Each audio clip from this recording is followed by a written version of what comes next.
এর মধ্যে সবচাইতে জবরদস্ত পয়গম্বর ছিলেন মুসা আলাইহিস সালাম। বড় মেজাজওয়ালা নবী, রেগে যেতেন খুব বেশি। থাপ্পড় মেরে একবার ফেরাউনের বাবুর্চিকে মেরে ফেলেছিলেন। অনেক শক্তি আল্লাহ তাআলা তাকে গায়ে দিয়েছিল। তিনি একবার আল্লাহকে আবদার করে বসলেন, রব্বি আরিনি আনজুর ইলাইক। আল্লাহ, আপনি বলেছেন আপনারা দেখা যায় না, কিন্তু আমি দেখতে চাই। আমি কি করতে চাই? জোরে বলেন। আল্লাহ বললেন, লান তারানি, never you can see me, never you can see me. তুমি আমাকে দেখতে পাবে না, কারণ আমাকে দেখা যায় না। সাইয়েদনা মুসা বললেন, আমি দেখতে চাই। আল্লাহ বললেন, দেখা যায় না। মুসা বলে, দেখতে চাই। আল্লাহ বললেন, দেখা যায় না। মুসা আলাইহিস সালাম বললেন, কথা বলেন না কেন? আল্লাহ বললেন, মুসা বললেন, আল্লাহ বললেন। মুসা বলে দেখতে চাই, আল্লাহ বলে দেখা যায় না। কিন্তু সাইয়েদনা মুসা আলাইহিস সালাম ছেড়ে দেবার পাত্র নয়, হেরে যাবার পাত্র নয়, পিছু হটার পাত্র নয়। মনে যেটা উঠেছে আদায় করার পাত্র হলো মুসা, ঠিক কি না? উনি বললেন, রব্বি আরিনি আনজুর ইলাইক। আল্লাহ, আপনি আমারে দেখা দেন, আমি দেখতে চাই। আল্লাহ বললেন, লান তারানি, never you can see me. ওরে মুসা, এই বায়না ধরো না, আমারে তো দেখা যায় না। এই পৃথিবীর চামড়ার চক্ষু দিয়ে আমাকে দেখা যাবে না। মুসা বললেন, আমি দেখেই ছাড়ব। আল্লাহও বুঝাতে পারেন না, মুসাও ছাড়েন না। অবশেষে নবীর আবদার রব্বুল আলামিন শুনতে রাজি হলেন। আল্লাহ বললেন, মুসা, আগামীকাল অমুক সময়ে গোসল করে ওযু করে তুর পাহাড়ে চলে আসবা। তুমি যখন দেখতেই চাও, আগামীকাল তুর পাহাড়ে চলে এসো। সাইয়েদনা মুসা আলাইহিস সালাম তুর পাহাড়ে চলে এসেছেন, কারণ ওনার ফিলিংস আমাদের ফিলিংস একরকম নয়। আমরা কি আল্লাহর কথা শুনি? জোরে বলেন। কিন্তু ওয়া কাল্লামাল্লাহু মুসা তাকলিমা, উনি আল্লাহর কথা শুনতেন। তো ওনার চিন্তা হচ্ছে, যার কথাটা এত সুন্দর, না জানে উনি দেখতে কত। সুবহানাল্লাহ বলবেন না? আল্লাহ বললেন, মুসা, আগামীকাল আসো, তুর পাহাড়ে আসো। সাইয়েদনা মুসা আলাইহিস সালাম তুর পাহাড়ের উপর চলে গেলেন। আল্লাহ বললেন, মুসা, এটা যেন তেন কোনো খেলা না। আবার তোমারে জিজ্ঞেস করতে চাই, আসলেই তুমি দেখতে চাও কিনা? মুসা আলাইহিস সালামের এক কথা এক দাবি, দেখতে চাই। এক কথা এক দাবি, সেটা কি? আমি দেখতে চাই খোদা, আমি দেখতে চাই আপনাকে। আল্লাহ বললেন, মুসা, এটা সাধারণ খেলা নয়, এটা বিপিএল এর খেলা নয়, এটা আইসিসি নয়, এটা ফিফার খেলা নয়, এটা মুসার সাথে বিশ্ব গভর্নমেন্টের খেলা, ঠিক কিনা? এটা সাধারণ খেলা না, it's a very dangerous game. তুমি যদি স্টার্ট করো, you have to go until the last moment. শেষ পর্যন্ত তোমাকে যেতে হবে, ঠিক কিনা? মুসা আলাইহিস সালাম এক পায়ে খাড়া। সাইয়েদনা মুসা বললেন, আমি রাজি। আল্লাহ বললেন, ওকে, তাহলে খেলা শুরু করে দিলাম। ও মুসা, তুমি দাঁড়িয়ে থাকো, খেলা এখন শুরু হয়ে যাবে। রব্বুল আলামিন মুসা আলাইহিস সালামের চারিদিকে অন্ধকার করে দিলেন। কি করে দিলেন? চারিদিকে 4 ফারসাক এলাকা, 1 ফারসাকে 12 মাইল, 4 ফারসাকে অনেক লম্বা একটা জায়গা, 3 × 36 কিলোমিটার জায়গা আল্লাহ অন্ধকার করে দিলেন। ঘুটঘুটে অন্ধকার, এত অন্ধকার সাইয়েদনা মুসা আলাইহিস সালাম নিজের হাতটাও নিজে দেখে না। এবার মনের মধ্যে একটু ভয় চলে আসছে, কোনো আওয়াজ নাই, অন্ধকার। এবার মনের মধ্যে ভয় এসেছে, কিন্তু আল্লাহকে দেখতে চায়। ওই নেশায় এখন অন্তরের মধ্যে কিছু সাহস আছে না নাই? সাহস নিয়ে দাঁড়িয়ে আছেন। এবার আল্লাহ চারিদিকে আলোকিত করে দিলেন। এবার বললেন, মুসা, আরো কিছু কাজ আছে। তোমার চারদিকে 4 ফারসাক এরিয়ার মধ্যে কোনো প্রাণী থাকতে পারবে না। কোনো মশা থাকবে না, মাছি থাকবে না, ইঁদুর থাকবে না, ব্যাঙ থাকবে না, পাখি থাকবে না। সবগুলো পশু আর প্রাণীকে বললেন, আল্লাহ বললেন, তোমরা বাইরে চলে যাও, বাউন্ডারির বাইরে চলে যাও। বাংলাদেশের সাথে ইন্ডিয়ার খেলা, আপনারা দর্শক মাঠে ঢুকতে পারবেন? বলেন, ঢুকলে খেলা হবে? খেলাটা হবে? আল্লাহ বললেন, সবাই বাইরে চলে যাও। সব বাইরে চলে গেল। এবার আল্লাহ বললেন, মুসা, তোমার 2 কাঁধের মধ্যে 2 ফেরেশতা আছে না নাই? কিরামান, তাদেরকেও বাইরে পাঠানোর দরকার আছে না নাই? আল্লাহ বললেন, তোমরাও 4 দিক থেকে বাউন্ডারি দেয়া এরিয়ার বাইরে তোমরা চলে যাও। এবার রব্বুল আলামিন বললেন, আল্লাহর স্পেশাল সিকিউরিটি ফোর্স ফেরেশতাকে তোমরা 4 দিকে বাউন্ডারি দাও। স্পেশাল সিকিউরিটি ফোর্স ফেরেশতা কাদের সাথে কাঁধ লাগিয়ে, পায়ের সাথে পা লাগিয়ে 4 দিকে একটা বাউন্ডারি দিলেন। চিল্লায় বলেন, আল্লাহু আকবার। এবার সাইয়েদনা জিব্রাইলকে আল্লাহ বললেন, ও জিব্রাইল, তুমিও ঢোকার চেষ্টা করো না, তুমিও বাইরে চলে যাও। সুবহানাল্লাহ। সাইয়েদনা জিব্রাইল বলে, আল্লাহ, আমাকে তৈরির পর থেকে, আমাকে রূহ দেওয়ার পর থেকে আজ পর্যন্ত তোমারে আমি দেখি নাই। সিদরাতুল মুনতাহা হলো আমার লাস্ট বর্ডার। ওই বর্ডারে কান লাগিয়ে তুমি যা বলো শুনি, ওই কথাগুলো নবীদের কাছে পৌঁছে দেয়, এটাই আমার ডিউটি। আজ পর্যন্ত আমিও তোমারে দেখি নাই, তোমার নূর এখনো দর্শন লাভ করি নাই, আমিও দেখতে চাই। আমার ভাই মুসার সাথে আমাকেও দেখতে দাও। আল্লাহ বলল, no no, this game is between Musa and me. এটা মুসার সাথে আমার খেলা, তোমার তো খেলা নাই, ঠিক কি না? জিব্রাইল তুমিও বাইরে চলে যাও। সাইয়েদনা জিব্রাইলও বাইরে চলে গেলেন। এবার একেবারে গ্রাউন্ড রেডি, স্টেডিয়াম রেডি। এবার খেলা হবে। খেলা কি হবে? জোরে বলেন, কি হবে? মুসা আলাইহিস সালামের বিশ্ব গভর্নমেন্ট, আল্লাহর সাথে খেলা। আল্লাহ বললেন, মুসা তুমি উপরের দিকে তাকাও। সাইয়েদনা মুসা আলাইহিস সালাম উপরের দিকে তাকালেন, দেখলেন প্রথম আকাশ দেখা যায়, তারপরে দ্বিতীয় আকাশ, তৃতীয় আকাশ, সব দেখতে আরম্ভ করলেন। প্রথম আকাশ, এটা বিশাল একটা area, it's a big space, we can't imagine. এটা কত বড় আমরা কল্পনাও করতে পারি না, বিশাল। হাতি, সূরাতুল ফিল আছে না নাই? সবচেয়ে ছোট্ট সাইজের প্রাণী পিঁপড়া, পিঁপড়ার নামে সূরা আছে না নাই? সূরাতু আন-নামাল। এরপর মাকড়সার 8 পা, মাকড়সার নামে আছে না নাই? সূরাতু আল আনকাবুত। মৌমাছি, মৌমাছির নামে আছে না নাই? সূরাতু আন-নাহাল। নারীদের নামে আছে না নাই? নারীদেরকে আমরা পছন্দ করি বেশি, ঠিক কিনা? বিশ্বনবী পছন্দ করতেন, নারীদের মর্যাদা বেশি, মায়ের মর্যাদা 3 গুণ বেশি বাবার চেয়ে। এজন্য দেশের ক্ষমতায় আমরা নারীদেরকে বসাই দিচ্ছি। যেহেতু ক্ষমতা কয় গুণ বেশি, 3 ডবল যেহেতু মর্যাদা, তো বাবারে বসাবো কেন, মারই বসাই দিলাম। 2 মাই আছে, ঠিক কিনা? এই স্বাধীনতার পর থেকে এই 2 মা। আল্লাহ করে মা দিছে কয়টা? জোরে বলেন। এই 2 মা যদি একটু আদর সোহাগ দিয়ে আমাদেরকে রাখতো, তাহলে বাংলাদেশটা সিঙ্গাপুর হয়ে যেত। চিল্লা এখন, ঠিক কিনা? সিঙ্গাপুরে আমি ছিলাম কিছুদিন, আমার প্রোগ্রাম ছিল। এবছর গিয়েছিলাম ব্যাংককে, থাইল্যান্ড। তো ওদের দেশের একটা নিয়ম আছে, সেটা হচ্ছে ম্যারিটোক্রেসি। দেশের সব নিয়োগগুলো মেরিটের ভিত্তিতে হবে, যোগ্যতার ভিত্তিতে। চাচা খালুর টেলিফোনে নয়। কিন্তু আমাদের দেশে মামা খালুর ফোনে চাকরি আছে না নাই? সিঙ্গাপুরে নাই। এই সিঙ্গাপুরটা গোটা বিশ্বে পরিচিত ছিল জেলেপাড়া হিসেবে। জেলেপাড়া মাছ ধরতো, কি ধরতো?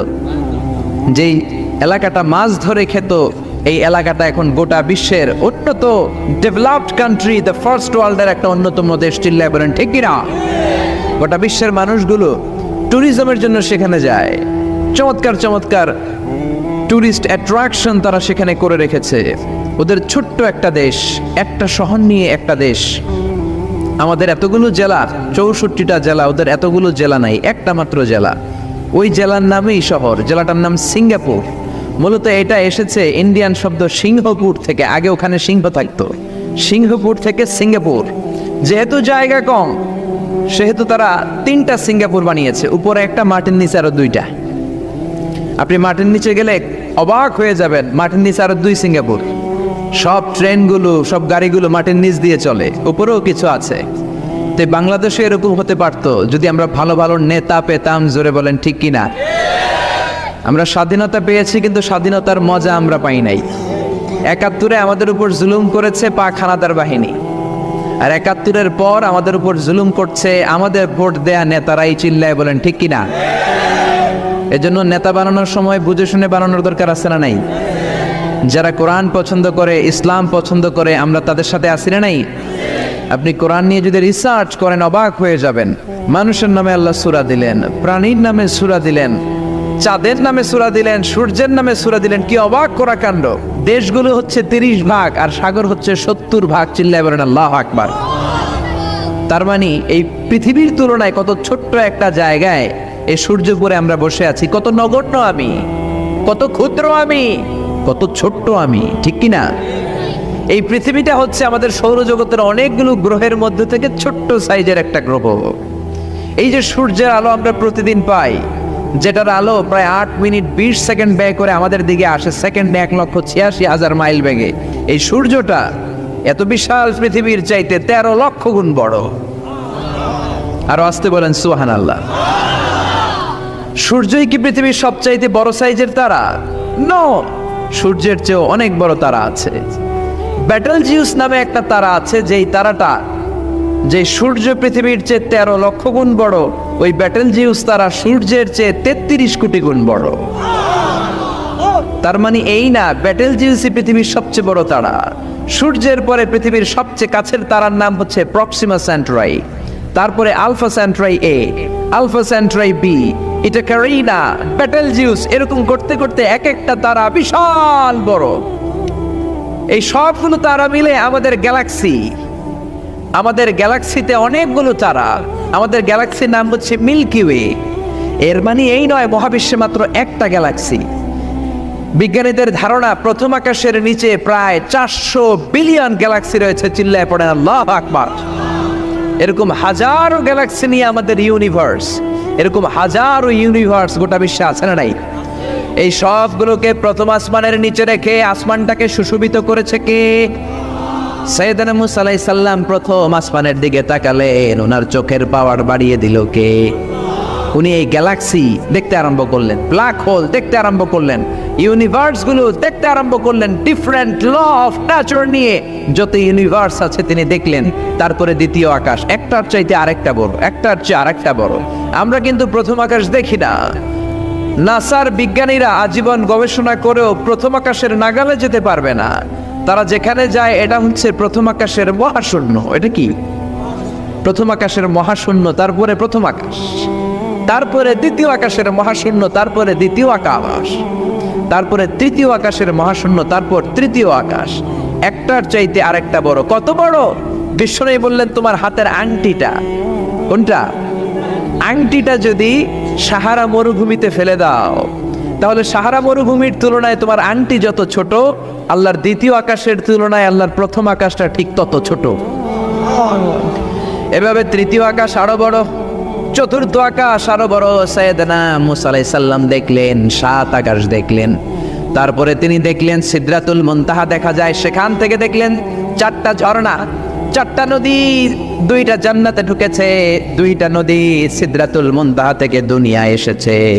একটা নদীর নাম হলো মিশরের নীল নদী, আরেকটা হলো ইরাকের দজলা নদী। সুবহানাল্লাহ। তারপরে নজর করে তাকালেন, সেখানে দেখলেন তিনি কোরআনের বাড়ি দেখা যায়। বাল হুয়া কুরআনুম মাজিদুন ফি লাওহিম মাহফুজ। নাম শুনেছেন? লাওহে মাহফুজ কার বাড়ি? কোরআনের বাড়ি। লাওহে মাহফুজ কার বাড়ি? নজর করে দেখে কোরআনের বাড়ি দেখা যায়। সাইয়েদনা মুসা আলাইহিস সালামের চোখের পাওয়ারকে বাড়িয়ে দিয়েছে কে? ওনার চোখের মেকানিজম, মেগাপিক্সেলকে প্রখর করে দিয়েছে কে? তারপরে নজর করে দেখলেন বাইতুল মামুর দেখা যায়, যেই বাইতুল মামুর হলো ফেরেশতাদের কিবলা। আমরা হাজে গেলে, উমরায় গেলে আল্লাহর ঘরকে সেন্টারে রেখে চারদিকে তাওয়াফ করি, লাব্বাইক আল্লাহুম্মা লাব্বাইক বলে আল্লাহরে ডাকি। ফেরেশতারা এই কাবার চারদিকে তাওয়াফ করে না, তাদের জন্য আরেকটা ঘর, আল্লাহর বানানো আরেকটা ঘর 7 আকাশের উপর আছে না নেই? সেটার নাম হচ্ছে আল বাইতুল মামুর। সব ফেরেশতারা সেখানে তাওয়াফ করে, একবার করে ঢুকে 70,000 জন। একবার যারা ঢুকার চান্স পায় কিয়ামত পর্যন্ত দ্বিতীয়বার চান্স তার কপালে জুটবে না। সুবহানাল্লাহ। তারপরে তিনি নজর করে দেখলেন আরশ দেখা যায়, কুরসি দেখা যায়। তারপরে নজর করে সাইয়েদনা মুসা আলাইহিস সালাম দেখলেন আল্লাহর 70,000 নূরের পর্দা দেখা যায়। 70,000 নূরের পর্দা দেখা যায়। সেখান থেকে আল্লাহ গায়বী আওয়াজ দিয়ে বললেন, মুসা লাস্ট ডেস্টিনেশনে চলে এসেছো, একেবারে ফাইনাল গেট। এই গেটের পরে আর ফিরে যাওয়ার কোনো জায়গা নাই। শেষবারের মতো জিজ্ঞেস করি, খেলা কি চলবে নাকি থামিয়ে দেব? সাইয়েদনা মুসা বলে চলবে। সাইয়েদনা মুসা বললেন কি চলবে? কি সাহস ওনার, কি শক্তি ওনার, কি মেধা ওনার, কি কিউরিসিটি ওনার, কি অদম্য আগ্রহ ওনার। উনি বললেন খেলা চলবে। এত দূর এসেছি, পিছনে ফিরে তাকানোর মানুষ আমি নই, ঠিক কি না? আল্লাহ বললেন মুসা তাহলে ঠিক আছে, খেলা শুরু হয়ে যাবে, একটু শক্ত হয়ে দাঁড়াও। সুবহানাল্লাহ পড়েন। এই প্রথম আল্লাহ তার নূরের তাজাল্লির ফোকাস পৃথিবীতে ঠেলে দিবেন, এর আগে পড়ে নাই। আল্লাহু আকবার। সাইয়েদনা মুসা আলাইহিস সালাম শক্ত হয়ে দাঁড়ালেন। ফালাম্মা তাজাল্লা রাব্বুহু জাআলাহু দাক্কা ওয়া খাররা মুসা সাইকা। ফালাম্মা তাজাল্লা রাব্বুহু লিল জাবাল। আল্লাহ বললেন মুসা তবে একটা কথা শুনে রাখো, এত দুর্বল করে তোমাদের বানিয়েছি। ওয়া খুলিকাল ইনসানু দাঈফা। মানুষ কি সবল নাকি দুর্বল? সবল না দুর্বল? দুইবার পাতলা পায়খানা হইলে চেহারার দিকে আর তাকানো যায় না, ঠিক কিনা? আজকের জান্নাতুন নাইম এপ্রিল বিশ্ব সুন্দরী, 20 বছর পরে বিশ্ব পেতনিও না, ঠিক কিনা? অসুস্থ হলে মানুষ দুর্বল হয়ে যায়, বিপদ আসলে মানুষ কাবু হয়ে যায়, বয়সের ভারে মানুষের চামড়াগুলো ঝুলে যায়। মানুষ কি সবল নাকি দুর্বল? জোরে বলেন, সবল নাকি দুর্বল? সে আল্লাহ বললেন, গোলাম চাইতে হবে শুধু আমার কাছে। সব নবীরা এইভাবে দোয়া করেছেন। সাইয়েদনা ঈসা আলাইহিস সালাম দোয়া করেছেন, আল্লাহ আপনার কাছে আমি দোয়া করি আমারে আপনি শেষ নবী বানায়া দেন। কোন নবী? জোরে বলেন, এটা কি সম্ভব? কারণ শেষ নবী একজন আছে না নাই? কি নাম? সবাই বলেন কি নাম? মুহাম্মদ সাল্লাল্লাহু। আল্লাহ বললেন, না না, উল্টা পাল্টা আবদার করো না, ওই নবুয়তি দিয়ে দেয়া হয়েছে। ঈসা বললেন, ওকে, আমি পড়েছি ইনজিলের মধ্যে ওই নবীর উম্মতদের এত মর্যাদা, বনি ইসরায়েলের অনেক নবীর চাইতে নাকি উম্মতে মুহাম্মাদের মর্যাদা অনেক বেশি হবে। আল্লাহ শেষ নবী আমাকে বানালেন না, ওকে, কিন্তু আমার উম্মতকে ওই উম্মত বানান। আল্লাহ বলেন, নো, ওইটাও দেয়া হয়ে গেছে, পাবে কে? বিশ্বনবী পাবে। বিশ্বনবীর উম্মত আমরা হলাম উম্মতে মুহাম্মাদি। আমাদের মধ্য থেকে যারা আলেম হবে, হক্কানি আবেদ হবে, আল্লাহর ওলি হবে, বনি ইসরায়েলের অনেক নবীদের চাইতেও তাদের মর্যাদা বেশি হয়ে যাবে। সুবহানাল্লাহ। এবার উনি চোখের পানি ছেড়ে দিলেন। আল্লাহ দোয়া করলাম আমার শেষ নবী বানালেন না। দোয়া করলাম আখিরি উম্মত আমারে দেন, আমারে দিলেন না। এবার আমি দোয়া করি, এই দোয়া কিন্তু ফেলতে পারবেন না। আল্লাহ বললেন, করো করো। সাইয়েদনা ঈসা বললেন, আল্লাহ তাহলে আপনি আমাকে এই পৃথিবীর মধ্যে ওই নবীর উম্মত করে আরেকবার দুনিয়াতে পাঠানো লাগবে। সুবহানাল্লাহ। কবুল করে নিল কে? পৃথিবীতে একজন নবী এখনো মরে নাই। কি নাম? ঈসা আলাইহিস সালাম। উনি আসবেন ইমাম মাহাদির 7 বছর যখন হবে, তার গভর্নিং 7 বছর চলে যাওয়ার পরে আসবেন। ঈসা আলাইহিস সালাম যখন আসবেন, এসে দাজ্জালকে, অ্যান্টি ক্রাইস্টকে নিজ হাতে হত্যা করবেন। চিল্লায় বলেন ঠিক কিনা? এটা ছিল ঈসা নবীর দোয়া।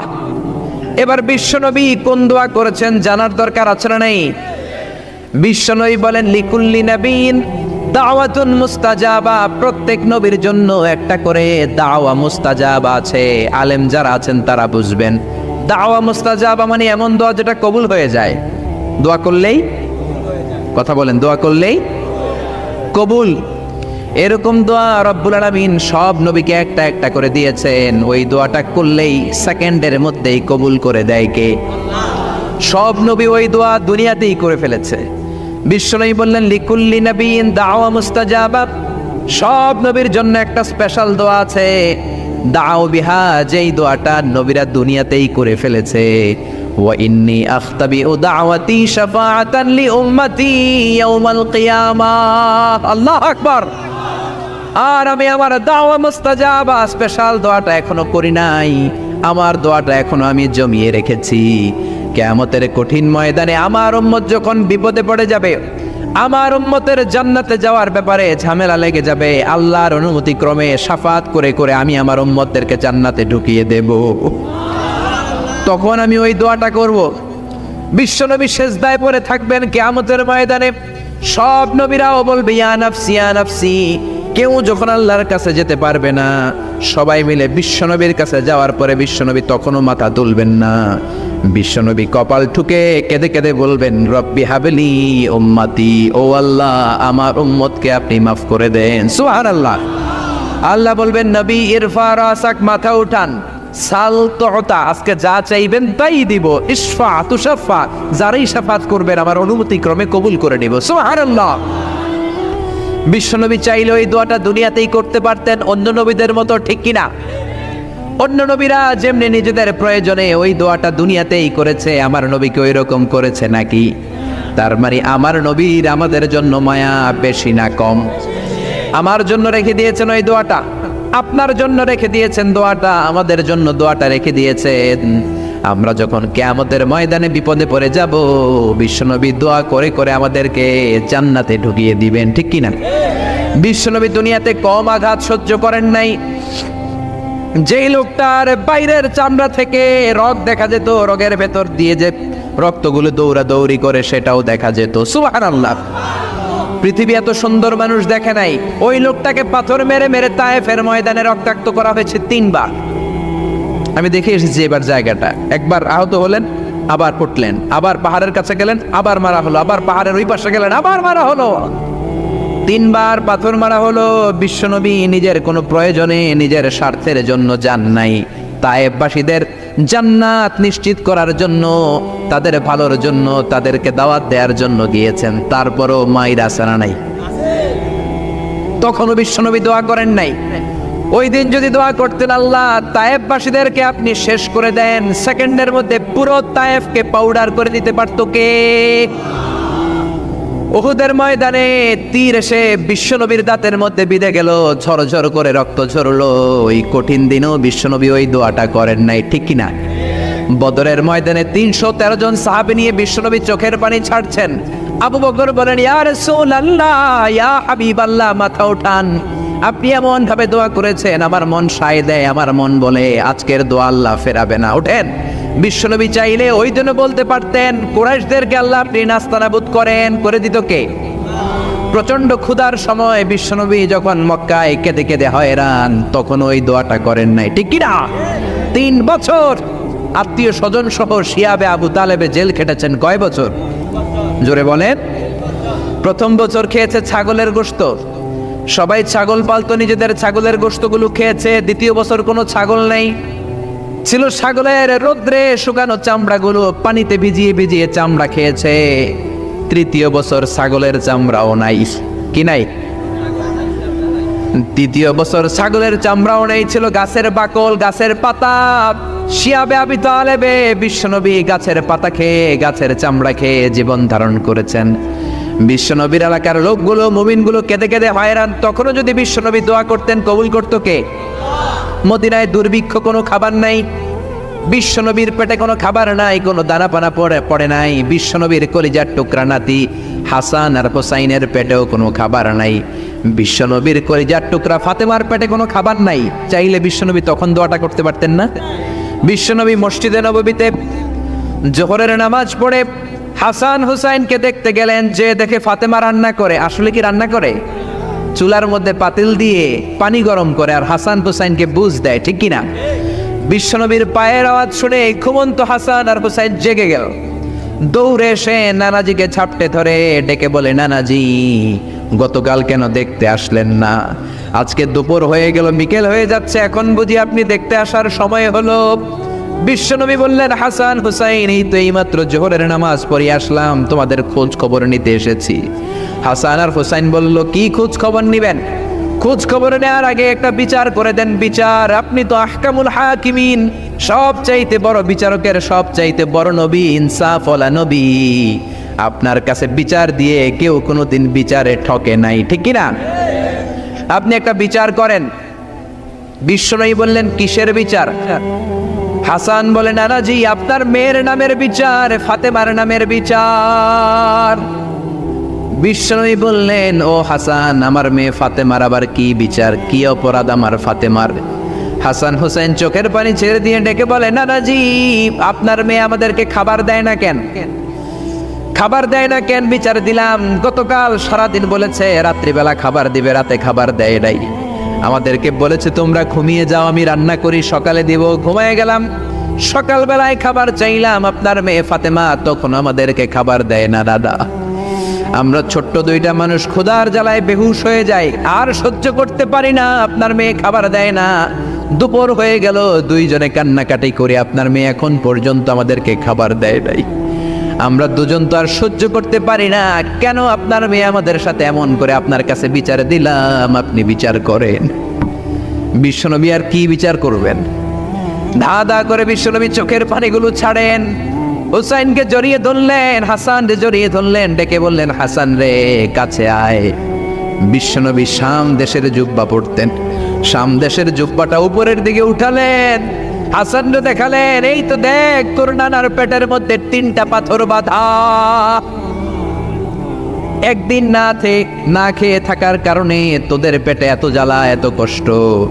আমি বিশ্বনবীর পেটে গত 3 দিন যাবত কোনো দানা পানি পড়ে নাই। আমি বিশ্বনবী তো না খেয়ে আছি রে হাসান, আমি তো 3 দিন না খেয়ে আছি, আমার পেটেও তো কিছু নাই। নানাও কাঁদলেন, নাতিও কাঁদলেন, পুরো পৃথিবীও কাঁদলো, ঠিক কিনা?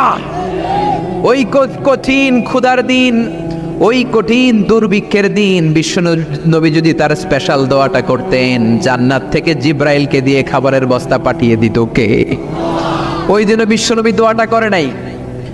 আমার জন্য, আপনার জন্য, আমাদের জন্য দোয়াটা এখনো আসরা নাই। হাজার ব্যথা বেদনার পরে ফিরে আসনি তুমি আপন ঘরে, দিনের আলো তুমি ছড়িয়ে দিতে চলে গেলে মদিনায় মক্কা ছেড়ে। হে রাসূল তোমাকে ভুলি আমি কেমন করে, হে রাসূল তোমাকে ভুলি আমি কেমন করে।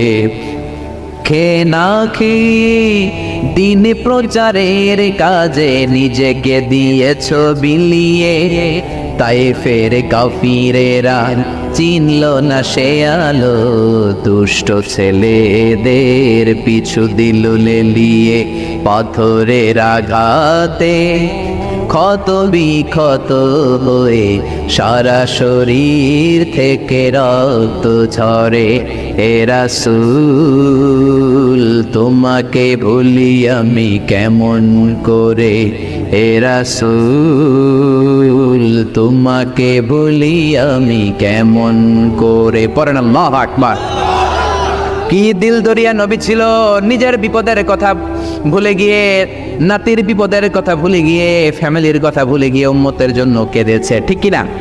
গোটা বিশ্বের জন্য শিক্ষা এনেছে, সভ্যতা এনেছে, আমাদেরকে ভদ্রতা শিখিয়েছে। আর ওই নবীরে গালি দেয় এরকম কিছু ব্লগার বাংলার জমিনে আছে না নাই? তারা মানুষ নাকি শয়তান? এগুলো পিতৃ পরিচয়হীন জারদ সন্তান, জোরে বলেন ঠিক কিনা? দুই জায়গায় কেউ যদি আমাদেরকে ইনসাল্ট করে আমরা সহ্য করতে পারি না। এক হচ্ছে কোরআন, কোরআনকে নিয়ে গালি দিলে আমাদের কলিজায় আগুন আসে না নাই? বিশ্বনবীরে গালি দিলে কলিজায় আগুন ধরে যায়, যদি না ধরে যায় তুমি মুমিন নও, তুমি মুনাফিক, চিল্লা এখন ঠিক কিনা? বিশ্বনবীরে গালি দিলে কলিজায় আগুন লাগে, কলিজায় আগুন লাগে মুসলমান। কার কার লাগে তো হাত উঁচু করে আল্লাহর দেখা। লিল্লাহে তাকবীর, লিল্লাহে তাকবীর, লিল্লাহে তাকবীর। আল্লাহ আমাদের হাতগুলোকে কবুল করে নাকি আমরা পড়ি আমিন। আর জোরে পড়ে না আমিন। এজন্য বিশ্বনবীর সুন্নাহ আমাদের আসল সম্বল। বিশ্বনবী যে শিক্ষা আমাদের কাছে রেখে গিয়েছেন সেটাই সম্বল, ঠিক কিনা? বিশ্বনবীর আগের গুনাহ মাফ, পরের গুনাহ মাফ, তারপরেও তিনি আল্লাহর কাছে যখন দোয়া করতেন ছোট্ট বাচ্চার মতো হাউ মাউ করে কেঁদে দোয়া করতেন। আমরা করি? আমাদের কান্না আসেই না। এত পাষাণ আমাদের হৃদয়, এত আধুনিকতার মধ্য দিয়ে আমরা সময় কাটাচ্ছি। সোশ্যাল মিডিয়ার ভেতরে আমাদের এত সময় দেয়া হয়। এই সোশ্যাল মিডিয়া আমাদেরকে ঘুমাতে দেয় না, আমাদেরকে স্বাভাবিকভাবে চলতে দেয় না, আমাদের অন্তরটাকে নরম হতে দেয় না, ঠিক কি না? আমাদের কান্না আসে না, আমাদের হৃদয় পাষাণ হয়ে গেছে, আমাদের হৃদয় নরম হয় না। অন্যের দুঃখে আমরা দুঃখ পাই না, অন্যের দুঃখে যারা দুঃখ পায় না তারা মানুষ হতে পারে না, ঠিক কি না? ছাগলের পেট থেকে বেরোলে ওইটারে আমরা বলি ছাগল, গরুর পেট থেকে বেরোলে আমরা ডাকি গরু, মুরগির পেট থেকে বেরোলেই সেটা মুরগি হয়ে যায়। কিন্তু মানুষের পেট থেকে বেরোলে সেটা মানুষ হয় না, ওইটারে মানুষ বানাতে হয়, ঠিক কি না? এই দুনিয়া এখন তো আর সেই দুনিয়া নাই, মানুষ নামের মানুষ আছে দুনিয়া বোঝাই। সেই মানুষের ভিড়ে আমার আসল মানুষ নাই, ঠিক কিনা? আসল মানুষের বড় অভাব। অন্যের দুঃখে কাঁদবে, অন্যের জ্বালা নিজের অন্তরেও জ্বালার সৃষ্টি করবে, সেই মানুষ আর নাই, ঠিক কিনা? বিশ্বনবীর আগের গুনাহ নাই, পরের গুনাহ নাই, তারপরেও মুনাজাতে হাউমাউ করে কাঁদতেন। তিনি দোয়ায় বলতেন, আল্লাহ ইন্নী আব্দু কবনু আব্দি কবনু আমাতিক নাসিয়াতি বিয়াদিক। ও আল্লাহ, আমি আপনার গোলাম, গোলামের ঘরের গোলাম, বান্দির ঘরের গোলাম। আল্লাহ আমি আপনার গোলাম, গোলামের ঘরের গোলাম, মানে আমার বাপ আব্দুল্লাহ আপনার গোলাম, আমরা গোলাম বংশের। সুবহানাল্লাহ। গোটা বিশ্বের শ্রেষ্ঠ মানুষটা নিজের গোলাম বলতে দ্বিধাবোধ করতো না, বলতো আমি আপনার গোলাম, গোলামের ঘরের গোলাম, বান্দির ঘরের গোলাম, নাসিয়াতি বিয়াদিক। আমার মাথার চুলের ছুটি আপনার হাতের মুঠোয়, আমার চুলের ছুটি আপনার হাতের মুঠোয়, গোলামের মতো যেখানেই টানবেন আমি ওখানেই যাব। আল্লাহু আকবার। এই ছিল বিশ্বনবীর বিনয়। নিজেকে গোলাম বলতে স্বাচ্ছন্দ্য বোধ করতেন, কোনোদিন জীবনে অহংকার করেন নাই। কোনোদিন বিশ্বনবী কারোর সাথে মুসাফা করতে যে নিজে আগে হাত টানেন নাই, যতক্ষণ না ওই লোকটা তার হাত টেনে নিয়েছে। সুবহানাল্লাহ।